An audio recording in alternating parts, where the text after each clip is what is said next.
Hello বন্ধুরা, কেমন আছেন সবাই? আশা করি ভালো আছেন।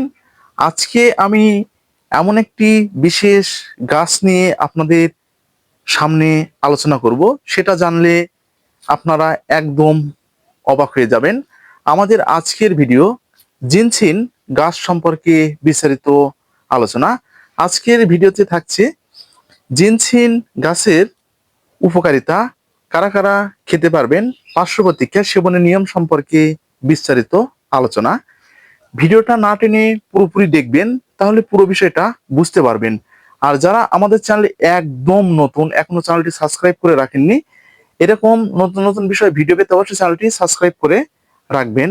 আর যারা যে কোনো সমস্যা নিয়ে আমাদের সঙ্গে যোগাযোগ করতে চাচ্ছেন অথবা পরামর্শ নিতে চাচ্ছেন, আমাদের স্ক্রিনে দেওয়া যে হোয়াটসঅ্যাপ নাম্বার আছে, হোয়াটসঅ্যাপ নাম্বারে আপনারা হোয়াটসঅ্যাপ করতে পারেন। তো কেউ ফোন করবেন না, অথবা আমাদের চ্যানেলে যে কমেন্ট বক্স আছে, কমেন্ট বক্সে আপনারা কমেন্ট করতে পারেন। আমাদের সময় মতো আপনাদের সমস্যার সমাধান দেওয়ার চেষ্টা করব। তো আর কথা নয়, শুরু করা যাক। আমাদের আজকের ভিডিও জিনছিন গাছ সম্পর্কে বিস্তারিত আলোচনা। পূর্বে আপনাদেরকে আমি কথা দিয়েছিলাম যে জিনছিন গাছ সম্পর্কে আপনাদেরকে পুরোপুরিভাবে ভিডিও দেওয়ার চেষ্টা করব। তো আজকে আমি সুযোগ পেয়েছি, তাই আপনাদের মাঝে সরাসরি চলে এসেছি। তো বন্ধুরা, শুরু করা যাক। প্রথমে আমরা একটু পরিচিত হয়ে নিই। জিনছিন গাছের যে উপকারিতা গুলো আমরা একটু জেনে নিই, তারপরে বিস্তারিত আলোচনা আসবো।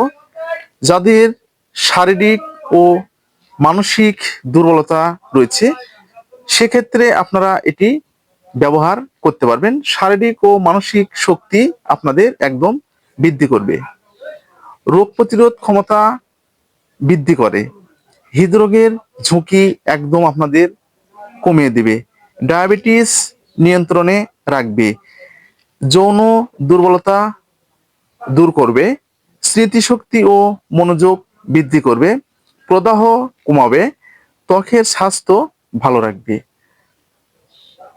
প্রথম পর্যায়ে এই কয়টা কার্যকারিতা ঠিক এই জিনছিন যে গাছটা আছে সেই গাছটাতে রয়েছে।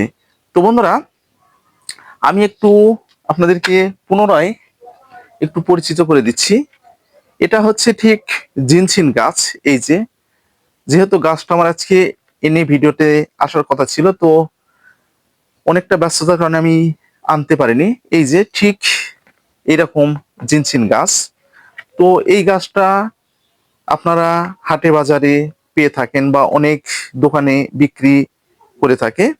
তো এটার যে অসাধারণ কিছু যে কার্যকারিতা আছে, তো সেক্ষেত্রে একটু আমি আপনাদেরকে বলে দিচ্ছি। যে সমস্ত ছেলেদের যৌন দুর্বলতা একদম রয়েছে, স্ত্রীর কাছে একদম থাকতে পারছেন না, স্ত্রীকে সময় দিতে পারছেন না, আপনাদের একদম উত্তেজিত হচ্ছে, কিন্তু আপনারা কামে যাচ্ছেন কিন্তু কাজ ঠিক মতো করতে পারছেন না, লজ্জায় স্ত্রীর সামনে একদম মাথা উঁচু করতে পাচ্ছেন না, স্ত্রী একদম আপনাকে দূরে সরে দিচ্ছে, আপনার সাথে ঠিক মতো একদম কথাবার্তা বলতে চাচ্ছে না, সেক্ষেত্রে কিন্তু এই জিনছিন গাছটা অত্যন্ত কার্যকারী। তো আপনারা এই জিনছিন গাছটি ব্যবহার করলে যৌন দুর্বলতা একদম দূর করতে পারবেন। এছাড়াও এটি যাদের হার্টের সমস্যা রয়েছে, সেক্ষেত্রে আপনারা ব্যবহার করতে পারবেন। যাদের নিয়মিত ডায়াবেটিস নিয়ন্ত্রণে থাকছে না, সেক্ষেত্রে এটি আপনারা ব্যবহার করতে পারবেন।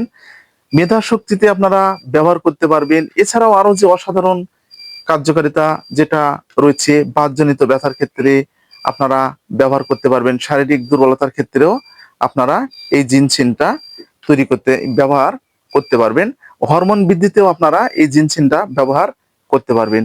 তো এটার যে অসাধারণ যে কাজটা যেটা হচ্ছে, সেটা হচ্ছে পুরুষদের ধ্বজভঙ্গ অর্থাৎ যৌন দুর্বলতা। তো এটা শুধুমাত্র পুরুষদের জন্য ব্যবহার করা যাবে। যাদের দীর্ঘদিনের যৌন দুর্বলতা রয়েছে, বিভিন্ন ধরনের মেডিসিন আপনারা খেয়েছেন তবু একদম ছাড়ছে না, সেক্ষেত্রে কিন্তু আপনারা এই জিনছিন গাছটি আপনারা ব্যবহার করতে পারবেন। তো এখন প্রশ্ন, আপনারা এটি কি পরিমাণ খেতে পারবেন? তো এটি আপনাদের শরীরের গঠন অনুযায়ী এবং যে আপনাদের শরীরের যে ওজন অনুযায়ী আপনাদেরকে খেতে হবে। 1 থেকে 2টি গাছ আপনাদের এই পরিমাণ অর্থাৎ 20 থেকে 25 গ্রাম করে দিনে 1 থেকে 2 বার করে আপনারা সেবন করতে পারবেন। এটি শুধুমাত্র প্রাপ্তবয়স্কদের জন্য এবং যারা একদম ম্যারিড অর্থাৎ বিবাহিত তাদের জন্য শুধুমাত্র এটি আপনারা ব্যবহার করতে পারবেন। তো এটি 7 থেকে 10 দিন সেবন করার পরে আপনারা অনেকটা ভালো ফলাফল পাবেন এবং অনেকটা ভালো কার্যকারিতা আপনাদের ভিতরে চলে আসবে। তো বন্ধুরা, এই ছিল মূলত যে জিনছিন গাছের উপকারিতা। তো আর যারা একদম দুর্বল এবং শরীরে ওয়েট একদম কম, রোগ প্রতিরোধ ক্ষমতা একদম কম, সেক্ষেত্রে আপনারা ব্যবহারের পূর্বে অবশ্যই একজন চিকিৎসকের পরামর্শ নেবেন। চিকিৎসকের পরামর্শ অনুযায়ী আপনাদেরকে ব্যবহার করতে হবে। বন্ধুরা, আজকে এই পর্যন্ত। ভিডিওটা যদি আপনাদের উপকারে আসে তাহলে বেশি বেশি করে শেয়ার করবেন। প্রত্যেকটা ভিডিওতে আমি এই কথা বলি এই জন্য যেন প্রত্যেকটা বিষয়ে আপনারা বুঝতে পারেন, প্রত্যেকটা বিষয়ে যেন আপনারা সচেতন হতে পারেন।